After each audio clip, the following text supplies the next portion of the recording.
Comment vous dites ce petit mot en anglais qu'on voit partout?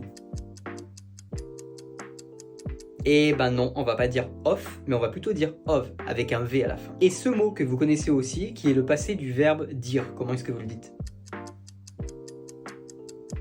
Et attention, ici on va pas dire said, mais on va dire said. Et celui-là, qui veut dire une réponse, comment est-ce que vous le dites en anglais? Alors là c'est pareil, il y a un piège. Ici vous enlevez le W, on ne le prononce pas. Donc on va pas dire answer, mais on va dire answer. On continue avec ce mot qui veut dire une file d'attente. Comment est-ce que vous le dites? Alors là c'est pas forcément évident, il se prononce pas comme on le lit. On va dire ça queue. Le numéro 5, celui-ci qui veut dire une recette de cuisine. Comment est-ce que vous le dites? Alors là instinctivement on dirait recipe, alors que pas du tout, on va dire ça recipe. Recipe. Et enfin, dernier mot, celui-ci, qui veut dire dur, difficile, costaud, comment est-ce que vous allez le dire?